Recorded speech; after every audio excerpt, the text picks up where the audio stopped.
Welcome back to another week of Inside the Game with Notre Dame legend Chris Zorich. Chris, unfortunately this week, a little bit more of a downer after that loss last Sunday. It was a rough one, but the sky's not falling. They will survive this. We'll just have to see what they have to do. Exactly. Well, let's get started with why you think the Irish lost that game versus the Hurricanes. They obviously came to play. It's really interesting. You would think that the first game of the year, folks get fired up, get excited. You have a chance to play a really good team, top 10. You would think they would go out there and play the best. Unfortunately, they laid an egg. That's really what's the very good side about this, right? Because what's amazing is they have a bye, which now is going to help a lot of people, which folks really don't understand. They're like, oh my God, they have a day off, that's great, or they have a week off, that's great. Actually, in reality, they're gonna go back to fundamentals and learn how to block, tackle, pass, catch, all these things that they didn't do in the first game.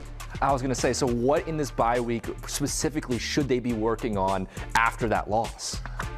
Really probably looking at more of a game plan, right? And really kind of focusing on making sure that Jeremiah Love, the running backs, the quarterback can actually throw the ball to more receivers, not the side pass that we saw. The screen passes, gotta love them. Oh my God, I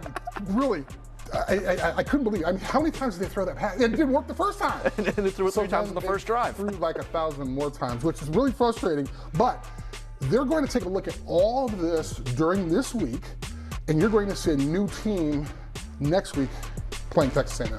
I mean, what are the keys now for that matchup against Texas A&M, even though we're still a week out?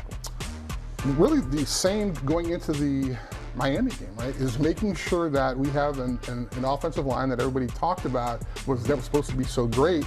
Make sure we actually have a running back that can carry more than 4 or 5 times. And I think what's interesting is that we only lost by 3 points, right? Folks think that we lost by like 30 or maybe even 60 points, but that really wasn't the case. It was only 3, and they played like crap. So eventually, they're going to have a chance to really be very successful.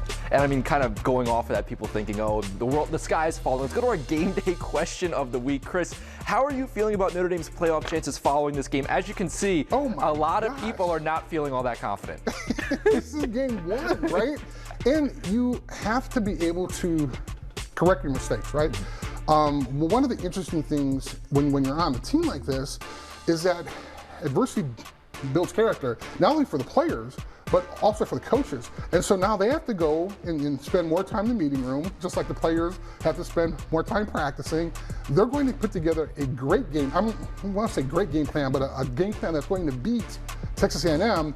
So this stuff is really interesting because folks may not understand that, but let's take out the missed the playoffs. And I love the win out. First round exit, let's kind of take that away. And here's my thing. We have one game, well, it's like a one-game season, right?